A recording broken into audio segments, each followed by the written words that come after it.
Aplikasi pinjaman online ilegal memang banyak banget di Play Store. Dan parahnya lagi, banyak juga di YouTube yang mempromosikan bahkan mengajari cara untuk mengajukan pinjaman online di pinjol ilegal. Nah, kenapa hal ini dibiarkan dan kenapa hal ini banyak juga yang nonton?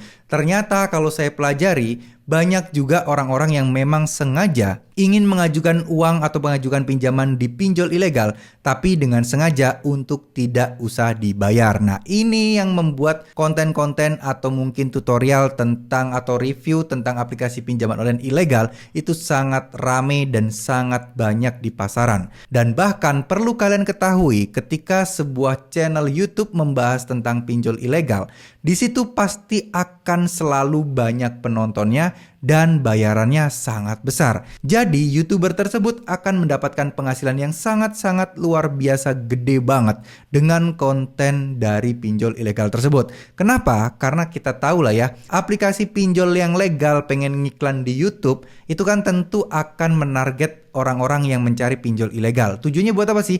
Tujuannya adalah menggait orang-orang yang pengen pinjol ilegal menjadi pinjol legal. Nah, ini penting untuk kita harus garis bawahi bahwa ya ini sama-sama saling banyak yang butuh dan banyak juga yang tertarik dengan uangnya. Jadi kalau dipikir-pikir, banyak juga yang membahas pinjol ilegal. Mereka memang tujuannya adalah uang. Tujuannya adalah mendapatkan AdSense yang sangat banyak dan gajian dari YouTube yang sangat besar. Tapi pada kenyataannya memangnya mereka mengajukan sendiri? Memangnya mereka mencoba untuk mengajukan pinjol ilegal tersebut? Jawabannya enggak, cuman coba-coba, cuman dipakai untuk video aja.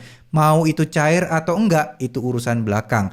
Nah, inilah kenapa saya bisa tahu itu bisa mendapatkan penghasilan yang besar, karena saya sudah pernah mencobanya dan memang luar biasa. Orang yang videonya membahas tentang pinjol ilegal, itu kalau kalian ketahui, itu penghasilannya bisa hampir berapa ya? 25 kali lipat besarnya dibandingkan orang yang membahas tutorial tentang YouTube atau tutorial tentang komputer. Misal tutorial YouTube itu 10.000, tutorial komputer itu 10.000. Nah, pinjol ilegal bisa mencapai 250.000 per 1.000 orang yang nonton. Nah, itulah kenapa bahwa pinjol ilegal banyak banget dan masih bertebaran baik di Play Store maupun di YouTube. Tapi di sini saya ingin teman-teman juga sadari juga ya bahayanya pinjol ilegal. Ketika kalian install, maka kalian sudah siap untuk data kalian akan dicuri oleh mereka, akan diambil oleh mereka. Kenapa? Karena kan kalian otomatis kalian ini kontaknya akan diambil, galeri fotonya akan diambil, dan itu berbahaya sekali. Bagi sebagian orang memang sudah tahu, jadi mereka sudah menghapus datanya, mereka sudah bikin kontak yang ya dihapus lah, intinya data pribadi mereka udah dihapus. Tapi sebagian besar mereka kan foto selfie dengan menggunakan KTP-nya. Yang mana ketika foto selfie menggunakan KTP itu kan sudah data yang kalian serahkan ketika kalian mengajukan pinjaman online ilegal, dan itu berbahaya. Dan parahnya lagi nih, banyak juga di internet, di Play Store, itu aplikasi pinjol ilegal itu abal-abal ya, sudah ilegal, abal-abal lagi. Tujuannya adalah untuk menggait data kalian doang, tapi mereka nggak pernah mencairkan uangnya. Itu banyak. Dan parahnya lagi, banyak juga dibahas dan direview oleh para YouTuber ya, teman-teman, konten kreator yang membahas tentang pinjol ilegal. Sebenarnya ini juga agak gimana ya, mungkin ya kalau secara godaan sangat besar. Kenapa? Karena nilai penghasilan pinjol ilegal bisa sampai 25 kali lipat seperti yang saya sampaikan tadi ya, teman-teman.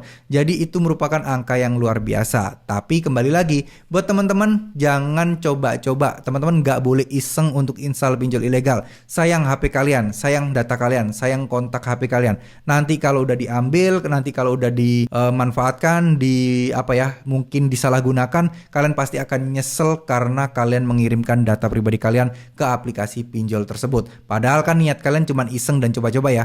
Nah, tapi itu bisa berdampak besar di kemudian harinya.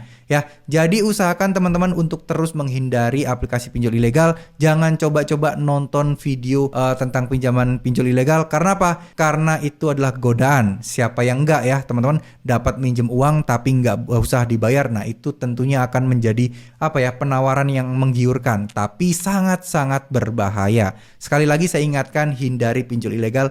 Jangan macam-macam, jangan coba-coba ya, bahkan untuk sekalipun. Ya, mungkin kalian perlu tahu bahwa bahwa itu pinjol ilegal, udah sebatas itu aja. Jangan dicoba diinstal, jangan dicoba diajukan. Kenapa? Biar kalian tahu nih ke depannya bisa ada yang nawarin pinjol, nama pinjolnya itu. Nah, kalian pernah tahu, oh ini kan pinjolnya ilegal. Jadi kalian bisa menolak pengajuan pinjaman tersebut, teman-teman. Oke, terima kasih. Mohon maaf jika ada salah-salah kata. Wassalamualaikum warahmatullahi wabarakatuh.